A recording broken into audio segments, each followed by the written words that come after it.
4x4 Rubik's Cube. This is going to be the easiest method to explain it and how to solve it. The one thing is you must know how to solve a 3x3 before you do this method. If you do not know how to do that, go ahead and subscribe to this channel right now and go to your subscription page and click the flash cubing and go down and scroll down until you find my first tutorial, how to solve a 3x3 cube. But once you've seen this tutorial on how to solve a 3x3 and you're very comfortable, let's solve the 4x4. The method we're going to be using today is called reduction. So you're going to start with a scrambled cube and go around and make groups of centers like this right now. And then you will pair groups of edges. See edge pieces with its pair. And now it is basically a 3x3. You can just do the same thing, get the cross, and do everything you would do on a normal 3x3. There are some tricky algorithms you can do on a normal 4x4. You're going to learn some notation first. On a basic 3x3, you know this is the R face. This is the down, left, up, back, and front. There is one additional move you can add to this notation. It's called the wide move. This is a wide U move. It will be written as U, W. W means wide. You can have something like this. It will be written as RW prime. It's a wide move and you're turning it counterclockwise. You can have something like this, which will be BW2. You are doing a wide back move. You are moving the back layer twice, but it's a wide move. Anyway, we're going to be scrambling our cube. It's UW, R2, D2, RW prime, UW, LW prime, BW2, RW2, UW2, B2, U2, RW prime, front W prime. And now since our cube is fully mixed up, we're going to have to make the groups of centers. We're going to have to make groups of 2 centers first. So we're going to find the white center because that's what you would solve on a normal 3x3. You're going to find 2 to make a bar. There's another bar up here, but we can't just move it up like this. That will mess up the other bar. So instead, what you're going to do is you're going to move it over, and then you can bring it up to the top. Now the yellow center is opposite, so you would find 2 to make a bar. I found 2, but we can't just move it up like this. That will mess up the white side. Instead, what you're going to do is do an over 2 move. It's just like a U2 move, and then you're going to bring it back down, and then you're going to find the other two,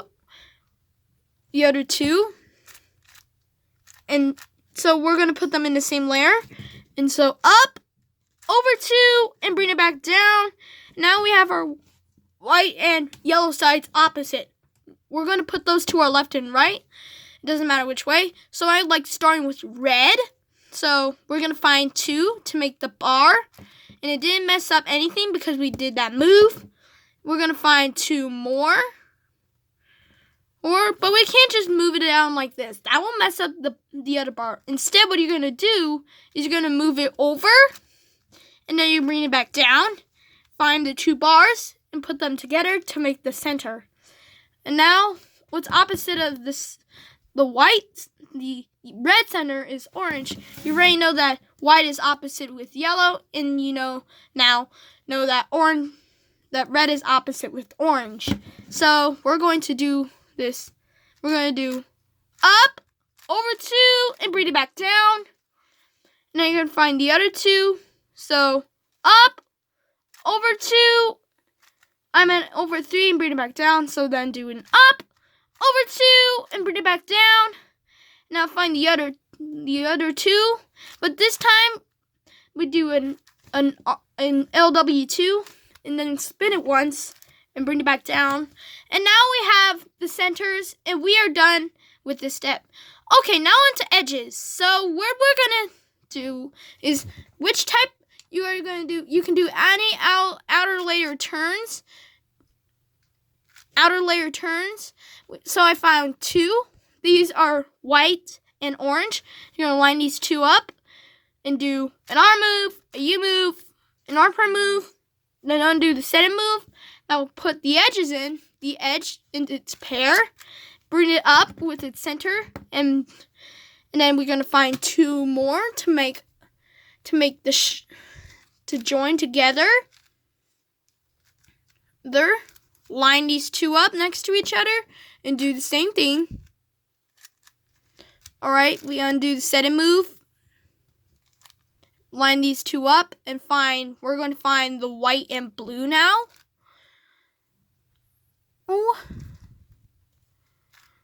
And line these 2 up and do the same thing.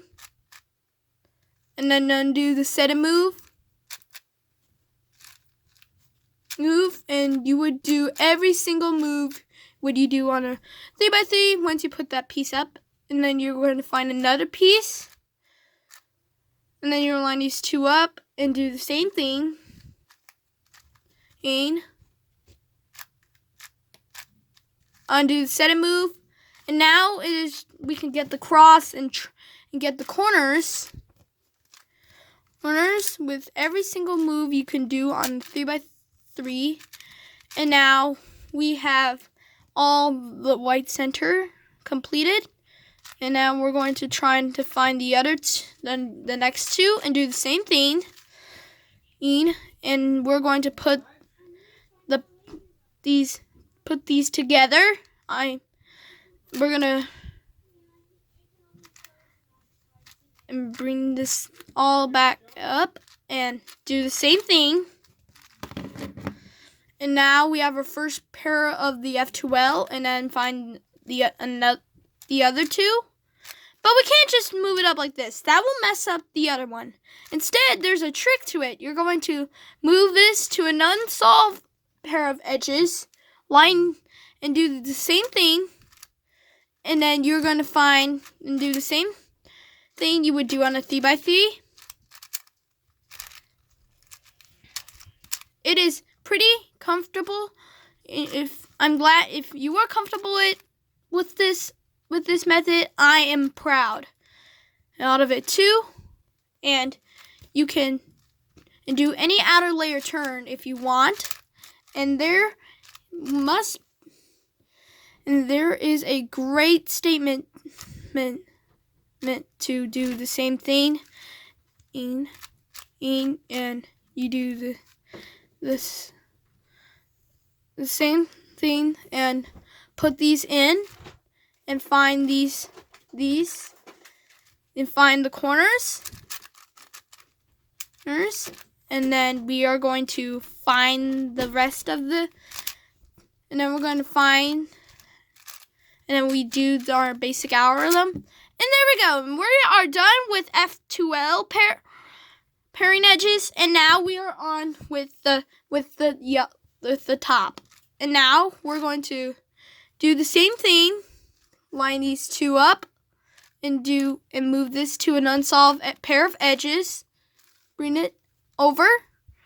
And now we're going to bring this side up and bring this side up and do the same thing.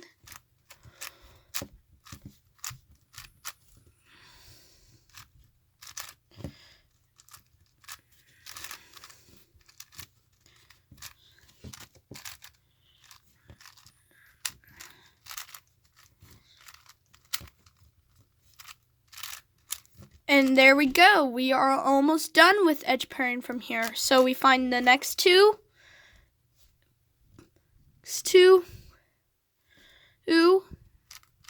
And put them to an unsolved pair of edges.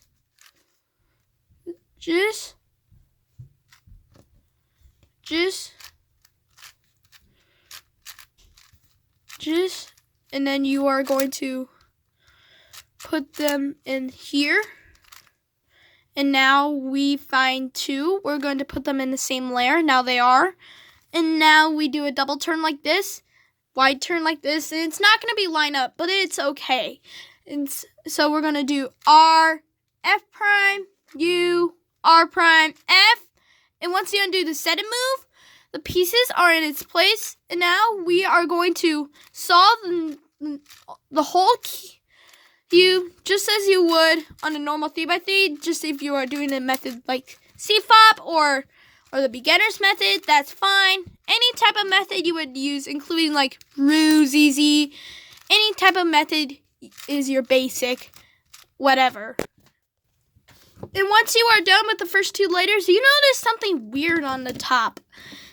You have 1 pair of edges. In a normal 3x3 case, you will have 0, 2, or 4. But there is a chance you can get 1 pair of 1 or 3 pairs of edges up. If this happens to you, this is called OLA parity. And we're trying to orient these pieces just like on a normal 3x3. It means orient the last layer. So this is the parity algorithm for the OLO. It's very long. It is RW2, B2, U2, LW, U2, RW prime, U2, RW, U2, F2, RW, F2, LW prime, B2, and RW2. And now we're at a case to what we are at normally. So we can just solve it like a normal 3x3 right now. And then you would find the 2, and we are done with the 3x3 unless you have something wrong and do the last algorithm. Then you have a weird case again. We have 2 edges wrong. In other methods, we will have 2 corners wrong. If this happens to you, you cannot fix it. Do not try to do this algorithm. It's not going to help. The last algorithm, it's not going to help anyway. If you're doing a more advanced method like CFOP, rubiks, the PLO will look incorrect to you. This is called PLO parity. This is the basic algorithm for it. It's quite short. It is UW2, RW2, U2, RW2, R2, U2, RW2, UW2. And there we have it. Our cube is solved. You can have 2 colors that are solved. One that is 2 that are facing opposite and 2 that are next to each other. If you have 2 next to each other, after you do the algorithm, you have one side solved, and you have 3 edges to permute, and then you can do that last algorithm. And there you go. Your cube, your 4x4 is once again solved. And then you made us notice on the algorithm you had this, and then you had RW2, R2. This is the stand, like this. Just like that. And then you finish up the algorithm. Just did the same thing. And that will permute a couple corners. And then you do the algorithm again. It will, you see, this is not correct. But if you undo it the whole way, it will fix up itself and you will be done. And there you have it. Your cube is once again solved. So if you really like the video, guys, always leave a like down below. And again, hit that subscribe button if you are new to the channel. See subscribe if you have already subscribed to the channel. And always click that thumbs up button if you liked it. I hope it's not too long. This video wasn't too long, so then you can stay tuned for some more tutorials like on the rubiks or whatever. And if you want to be notified, guys, make sure to hit that subscribe button and hit that notification button so you never miss a new video. And of course, thank you for watching. I'll see you in the next video. Bye!